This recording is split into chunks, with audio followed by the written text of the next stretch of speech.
नमस्कार दोस्तों, आप लोगों का बहुत बहुत स्वागत है आपके अपने यूट्यूब चैनल पर। दोस्तों फाइनली आज की इस वीडियो में जो भी फ्रेंड्स लोग आरपीएफ कांस्टेबल एसआई एग्ज़ाम 2024 की तैयारी कर रहे हैं, उनके लिए दोस्तों हम लेकर के आ गए जीके के मोस्ट इम्पोर्टेंट एमसीक्यूज़।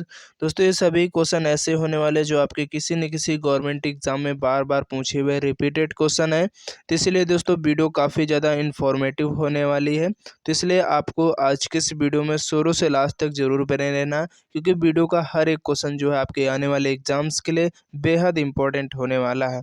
तो चलिए दोस्तों आज के इस सेशन को हम लोग बिना टाइम वेस्ट किए स्टार्ट कर लेते हैं। दोस्तों आपके स्क्रीन पर फर्स्ट क्वेश्चन है।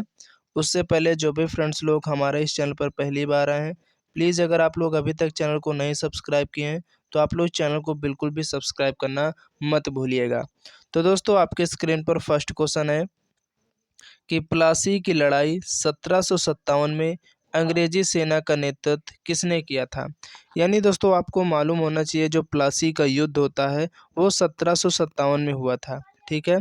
और उस समय जो अंग्रेजी सेना का नेतृत्व कर रहे थे तो वो कौन थे, यानी अंग्रेजी सेना का जो नेतृत्व करने वाले व्यक्ति थे वो कौन थे। तो आपको दोस्तों ध्यान रखना है, उनका नाम था रॉबर्ट क्लाइव। दोस्तों जो रॉबर्ट क्लाइव थे ये अंग्रेजी सेना का नेतृत्व कर रहे थे जब प्लासी की लड़ाई हुई थी 1757 ईस्वी में। क्वेश्चन इंपॉर्टेंट है, आपको ध्यान रखना है।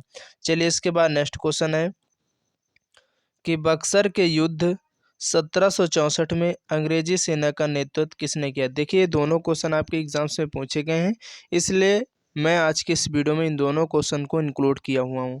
तो यहाँ पर दोस्तों जो नेक्स्ट क्वेश्चन है कि जो बक्सर का युद्ध होता है वो दोस्तों 1764 में होता है, ठीक है। तो उस समय जो अंग्रेजी सेना का नेतृत्व करने वाले थे तो दोस्तों वो थे आपके यहाँ पर हेक्टर मुनरो। यानी जब बक्सर का युद्ध होता है दोस्तों 1764 में, तो उस समय जो अंग्रेजी सेना का नेतृत्व कर रहे थे वो आपको हेक्टर मुनरो थे। तो क्वेश्चन का ऑप्शन जो सी यहाँ पर है बिल्कुल करेक्ट हो जाएगा, तो आपको ध्यान रखना है। चलिए इसके बाद नेक्स्ट क्वेश्चन है कि भारत का प्रथम गवर्नर जनरल व वायसराय कौन था। क्वेश्चन बहुत इंपॉर्टेंट है, आपके एग्जाम में अक्सर पूछा जाता है कि भारत का जो प्रथम गवर्नर जनरल और जो वायसराय थे वो कौन थे। तो आपको दोस्तों ध्यान रखना है, वो आपके लॉर्ड कैनिंग थे। यहाँ पर क्वेश्चन का जो ऑप्शन बी है ये करेक्ट हो जाएगा। चलिए इसके बाद नेक्स्ट क्वेश्चन है कि तीसरे आंग्ल मैसूर युद्ध को रोकने के लिए टीपू सुल्तान ने अंग्रेजों के साथ कौन सी संधि की थी। देखिए क्वेश्चन बहुत इंपॉर्टेंट दोस्तों, मैं आपसे फिर कह रहा हूँ वीडियो का हर एक क्वेश्चन आपके आने वाले अपकमिंग एग्जाम्स के लिए बेहद इंपॉर्टेंट है, इसलिए आपको पूरी वीडियो शुरू से लास्ट तक जरूर एंड तक देखनी है। और जितने भी दोस्तों लोग हमारे इस चैनल पर आए, अगर आप लोग अभी तक चैनल को नहीं सब्सक्राइब किया तो आप लोग चैनल को जरूर सब्सक्राइब कर लीजिए, क्योंकि आपके एग्ज़ाम के पॉइंट ऑफ व्यू से डेली हमारे इस चैनल पर आपको जीके जीएस या साइंस की क्लास मिलती रहती है। तो यहाँ पर दोस्तों आपसे जो पूछा जा रहा है कि जो तीसरा आंग्ल मैसूर युद्ध हुआ था उसको रोकने के लिए जो टीपू सुल्तान थे इन्होंने अंग्रेजों के साथ कौन सी संधि अपनाई थी। तो दोस्तों संधि का नाम है श्रीरंगपट्टनम की संधि। क्वेश्चन कई बार आपके एग्जाम में रिपीट हुआ तो आपको याद रखना है। चलिए इसके बाद नेक्स्ट क्वेश्चन है, किस सिख गुरु ने फारसी में जफरनामा लिखा था। यानी दोस्तों आपका जो जफरनामा एक ग्रंथ है, इसको लिखने वाले जो सिख गुरु हैं उनका क्या नाम है। तो दोस्तों उनका नाम है, आपको ध्यान रखना, गुरु गोविंद सिंह, जिन्होंने खालसा पंथ की जो है स्थापना की थी। तो इन्हीं के द्वारा फारसी में जो है जफरनामा लिखा गया था। तो आपको ध्यान रखना क्वेश्चन का ऑप्शन जो सी यहाँ पर है बिल्कुल करेक्ट हो जाएगा। चलिए इसके बाद नेक्स्ट क्वेश्चन है कि भारत में डाक व्यवस्था शुरू करने वाला ब्रिटिश गवर्नर जनरल कौन था। तो अगर बात करें दोस्तों भारत में जो डाक व्यवस्था आज के प्रेजेंट टाइम में जो चल रही है, इसको जो शुरू करने वाला ब्रिटिश गवर्नर जनरल था तो वो कौन था। तो दोस्तों वो था आपका लॉर्ड डलहौजी। दोस्तों लॉर्ड डलहौजी के द्वारा ही जो भारत में डाक व्यवस्था शुरू की गई थी वो इसी के द्वारा ही शुरू की गई थी। तो क्वेश्चन का यहाँ पर जो ऑप्शन ए है बिल्कुल करेक्ट हो जाएगा। चलिए इसके बाद नेक्स्ट क्वेश्चन है कि द्वैत शासन नीति को किसने समाप्त किया था।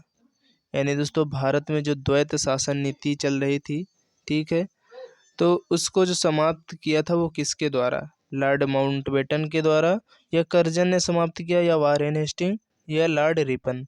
तो आपको दोस्तों ध्यान रखना, द्वैध शासन नीति को जो समाप्त किया था वो दोस्तों इसको समाप्त करने वाले जो हैं वारेन हेस्टिंग। यहाँ पर क्वेश्चन का ऑप्शन जो सी है बिल्कुल करेक्ट हो जाएगा, तो आपको याद रखना है। इसके बाद नेक्स्ट क्वेश्चन है, भारत में प्रथम रेल लाइन निम्नलिखित में से किसने बिछाई थी?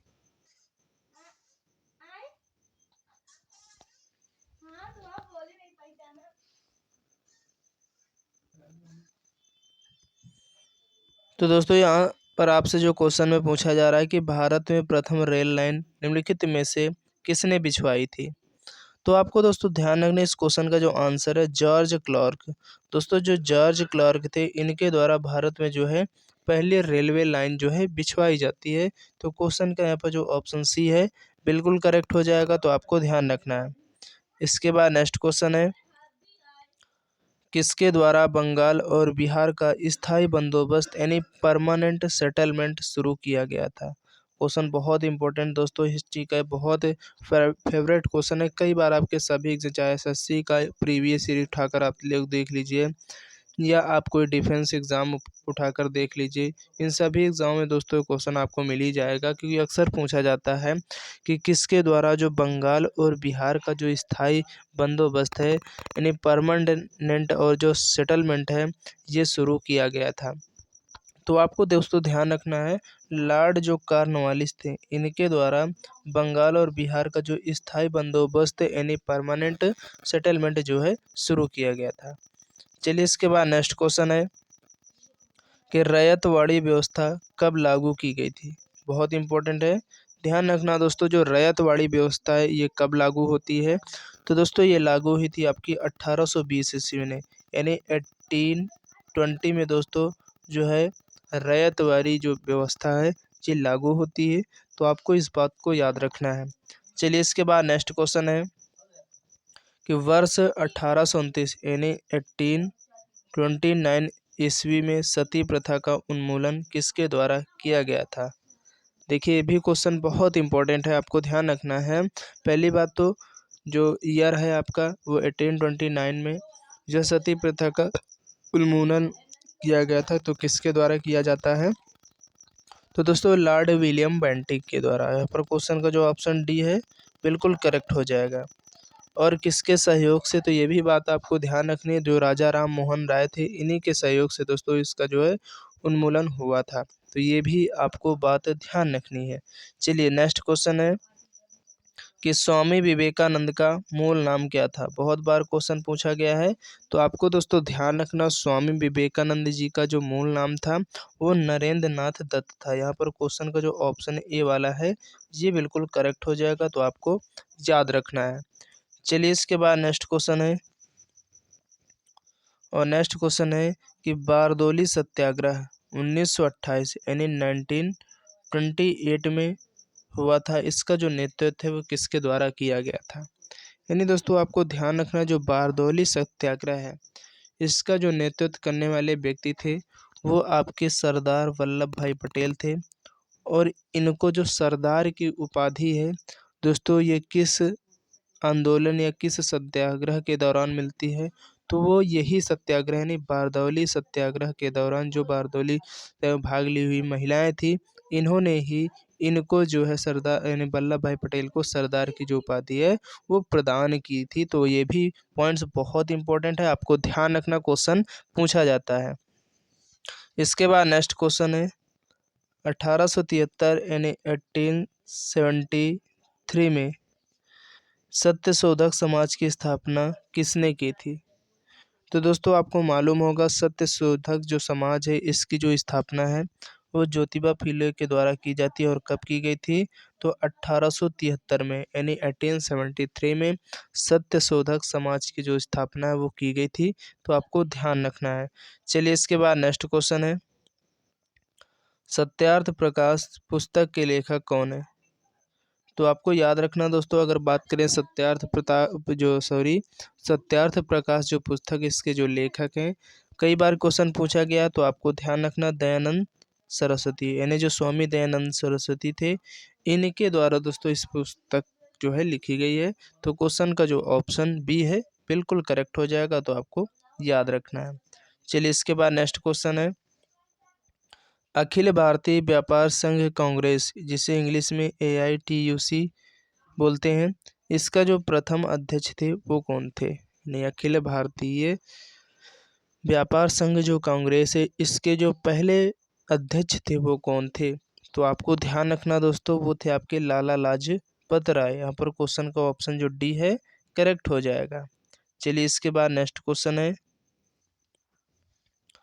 1857 का विद्रोह कहाँ से प्रारंभ हुआ? देखिए आपका जो यूपी पुलिस कांस्टेबल का एग्ज़ाम 2024 में हुआ था अभी आपका अगस्त में, उसमें भी ये क्वेश्चन पूछा गया है। तो इसलिए सभी क्वेश्चन मैं बार बार आपसे बोलता रहता हूँ कि हर एक क्वेश्चन जो भी आपको डेली इस वीडियो के माध्यम से प्रोवाइड किए जाते हैं वो सभी क्वेश्चन बहुत इंपॉर्टेंट होते हैं, क्योंकि आपके किसी न किसी गवर्नमेंट एग्ज़ाम में प्रीवियस ईयर में पूछे हुए क्वेश्चन होते हैं, और यही सभी क्वेश्चन आपके आने वाले अपकमिंग एग्ज़ाम में रिपीट होने के चांसेस होते हैं। तो इसलिए आपको वीडियो को शुरू से लास्ट तक पूरी ज़रूर देखनी है।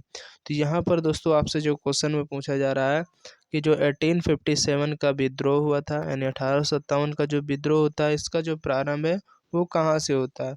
तो उत्तर प्रदेश के दोस्तों जो मेरठ है, यहाँ से इसका जो है आपका स्टार्टिंग होती है। तो क्वेश्चन का ऑप्शन जो सी है बिल्कुल करेक्ट हो जाएगा। इसके बाद नेक्स्ट क्वेश्चन है कि 1857 की क्रांति के समय ब्रिटेन का प्रधानमंत्री कौन था? तो आपको दोस्तों ध्यान रखना, 1857 की जो क्रांति होती है उस समय जो ब्रिटेन के प्रधानमंत्री थे वो आपके लॉर्ड पाल्मस्टन कौन थे दोस्तों? लॉर्ड पाल्मस्टन जो थे उस समय ये ब्रिटेन के प्रधानमंत्री थे। तो क्वेश्चन का यहाँ पर जो ऑप्शन डी वाला है ये बिल्कुल करेक्ट हो जाएगा। इसके बाद नेक्स्ट क्वेश्चन है कि 1857 के विद्रोह को किस उर्दू कवि ने देखा था? यानी जो 1857 का विद्रोह होता है इसको कौन से ऐसे उर्दू कवि थे जिन्होंने देखा था? तो उनका नाम है दोस्तों मिर्ज़ा गाबिल। मिर्ज़ा गाबिल जो थे इन्होंने इस विद्रोह को देखा था। तो इस क्वेश्चन का ऑप्शन सी वाला जो है करेक्ट हो जाएगा। नेक्स्ट क्वेश्चन और आज की इस वीडियो का लास्ट क्वेश्चन है 20 कि 1857 के विद्रोह का नेतृत्व बिहार में किसने किया था? दोस्तों जो आपका 1857 की क्रांति है इससे संबंधित आपके एग्ज़ाम में 100% क्वेश्चन पूछा ही जाता है, क्योंकि बहुत इंपॉर्टेंट टॉपिक हो जाता है आपके किसी भी एग्ज़ाम्स की अगर तैयारी करते हो। तो इसलिए सभी क्वेश्चन बहुत इंपॉर्टेंट आपको ध्यान रखना है कि 1857 के विद्रोह का जो नेतृत्व है बिहार में किसने किया था? तो कुंवर सिंह ने किया था। ठीक है। अगर बात करें दोस्तों तात्या टोपे ने कहाँ पर किया था? तो इन्होंने कानपुर में किया था। ठीक है। अगर लखनऊ की बात करें तो लखनऊ में बेगम हजरत महल के द्वारा 1857 के विद्रोह का नेतृत्व किया जाता है। ठीक है। तो आप सभी को इस वीडियो को एक बार ज़रूर पूरी देखनी है, अगर इस बार आरपीएफ में दोस्तों आप लोग सिलेक्शन पाना चाहते हो। उम्मीद करते हैं दोस्तों आज का जो वीडियो है आप लोगों को काफ़ी ज़्यादा पसंद आया होगा, तो प्लीज़ वीडियो को लाइक कर देना और ज़्यादा से ज़्यादा अपने दोस्तों को इस वीडियो को शेयर कर देना। और जितने भी दोस्त लोग हमारे इस चैनल पर पहली बार आए हैं तो प्लीज़ अगर आप लोग अभी तक चैनल को नहीं सब्सक्राइब किए हैं तो आप लोग चैनल को सब्सक्राइब करना बिल्कुल भी मत भूलिएगा, क्योंकि दोस्तों ये जो क्लास है डेली हमारे इस चैनल पर आप लोग को मिलती रहती है। तो चलते हैं दोस्तों नेक्स्ट वीडियो के लिए, तब तक के लिए जय हिंद जय भारत।